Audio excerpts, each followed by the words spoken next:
کہ آج کل ایصال ثواب کے لیے اعتراض ہوتے ہیں کہ ایصال ثواب 11ویں وغیرہ نہیں کرو، لیکن اس کے ثبوت بھی ہیں، لیکن بہتر ہوگا کہ آپ مزید وضاحت فرما دیں۔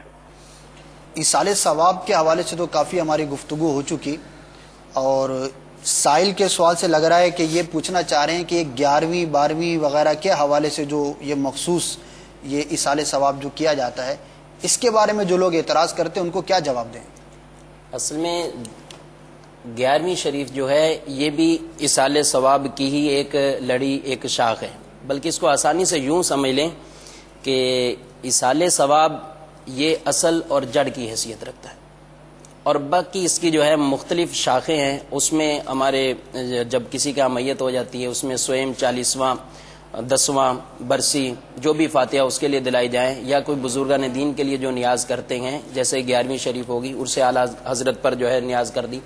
تو اس طرح کی جو بھی ہیں تو یہ ساری اس کی مختلف شاخیں ہیں۔ تو اصل جب قرآن و حدیث سے ثابت ہے تو لہذا ان پر کوئی قسم کا جو ہے کوئی اعتراض نہیں بن سکتا، کیونکہ ان 11ویں شریف بھی اگر کوئی مناتا ہے تو کیا کرتا ہے اس میں 11ویں شریف کے اندر قرآن پاک کی تلاوت کرتے ہیں، وہ کوئی عالم صاحب آ کر واز کرتے ہیں، لنگر کا اہتمام ہوتا ہے، تو یہ سب چیزیں جو ہے جیسا کہ پہلے سن چکے ہیں مطلوب شرع ہیں، شریعت سے جو ہے وہ ثابت ہیں۔ زیادہ سے زیادہ عمومی طور پر جو بات سامنے آتی ہے کہ یہ تعین آپ نے کر دی، معین دنوں کو کر دیا کہ 10واں منائیں گے، 40واں منائیں گے، یا اس دن 11ویں منائیں گے، خواجہ کی چھٹی مناتے ہیں، تو یہ دیکھیے کہ یہ تعین جو معین ہم نے کیا ہے، اصل میں تعین دو طرح کی، ایک ہے تعین شرعی اور ایک ہے تعین عرفی۔ تعین شرعی یہ ہے کہ کسی چیز کو شریعت نے اس کا وقت مقرر کر دیا ہو، خاص کر دیا ہو، جیسے فرما دیا کہ ذی الحجہ کے ان مخصوص دنوں کے اندر حج کرنا ہے۔ اب حج کے لیے تعین شریعت نے فرما دی، انہی دنوں میں وہ ارکان وہ افعال کوئی کرے گا تو وہ حاجی کہلائے گا اور اس کا حج ہوگا۔ اسی طرح قربانی کے لیے مخصوص دن کر دی کہ یہ قربانی ان مخصوص دنوں کے اندر 3 دنوں کے اندر ایام نہر کے اندر جو ہے ہو سکتی ہے۔ یہ ہے تعین شرعی۔ باقی ایک ہے تعین عرفی کہ شرع نے اس کا وقت، ٹائم پیریڈ اس کو موقت نہیں کیا، اس کا ٹائم پیریڈ جو ہے وہی معین نہیں کیا، بلکہ لوگ اپنی سہولت کے اعتبار سے اس کو معین کرتے ہیں۔ آسان سے اس کو یوں سمجھ لیجئے جیسے ظہر کا ٹائم ہے، 4:45 بجے شروع ہوا، 4:45 بجے بالفرض جو ہے ختم ہو رہا ہے، تو اب یہ پورا ظہر کا ٹائم ہے۔ اب کسی نے اپنی آسانی کے لیے جیسے فیکٹری میں، کمپنی میں، یا کہ مارکیٹ کی مساجد ہیں، لوگ اپنی آسانی کے لیے کسی نے 1 بجے باجماعت پڑھنے کا ٹائم معین کر دیا، کسی نے 1:30 بجے پڑھنے کا معین کر دیا، کہیں 1:45 بجے، کہیں 2 بجے، بالخصوص جمعۃ المبارک کہیں جو ہے 1:15 بجے، کہیں 2 بجے، کہیں اس سے بھی جو ہے اپنی سہولت کے اعتبار سے کرتے۔ تو یہ جو ہم نے اس کا ٹائم معین کیا ہے تو یہ معین عرفی ہے کہ لوگوں کی سہولت کے لیے کہ اس وقت لوگ پہنچ سکتے ہیں بآسانی،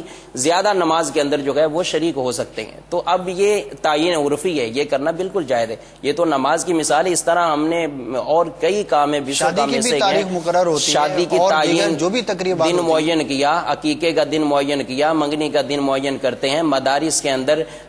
پڑھائی کے دن معین ہوتے ہیں، تعطیلات کے دن معین ہوتے ہیں، امتحانات کے دن معین ہوتے ہیں، یہ سب تعینات ہیں۔ یہ کیا ہیں؟ یہ عرفی ہیں، چونکہ شریعت نے اس سے منع بھی نہیں کیا۔ تو اس لیے ایصال ثواب کے لیے جو دن معین کر لیا جاتا ہے کہ اس میں 11ویں شریف، تو اس کو شرعی یا لازمی نہیں سمجھتے بلکہ عرفی سمجھتے ہیں کہ تاکہ لوگ آسانی سے اس محفل کے اندر شرکت کر لیں اور زیادہ سے زیادہ جو ہے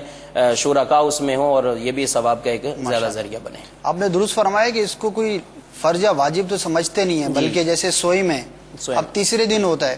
لیکن اب بعض اوقات جیسے چھٹی کا دن دوسرے دن آ رہا ہے، اس دن اس کو بھی سوئی میں کہتے ہیں لیکن دوسرے دن کر رہے ہوتے ہیں، تو وہ ایک نام تو مشہور ہو گیا ہے لیکن اس کو کوئی فرض یا واجب ایسا نہیں سمجھا جاتا۔ جزاک اللہ۔ بلکہ 11ویں شریف کے متعلق تو کئی لوگ ایسے ہیں جو اپنی جب تنخواہ ملی تو اسی وقت حصہ نکال دیا، یہ 11ویں، بھلے وہ 25 تاریخ وہ کسی تاریخ کو بھی آئے، کہیں سے اگر کوئی زیادہ پیسوں کی ترکیب بنی، کاروبار میں زیادہ برکت ہے تو 11ویں شریف کے نیاز لا لیتے، تو اس کا نام ایک دیا جاتا ہے۔ باقی یہ ہے کہ اس کو کوئی ضروری نہیں سمجھتا کہ اسی دن کرنا ضروری۔ ماشاءاللہ، جزاک اللہ۔ امید ہے ہمارے اسلام بھائی کی تشفی ہو گئی ہوگی۔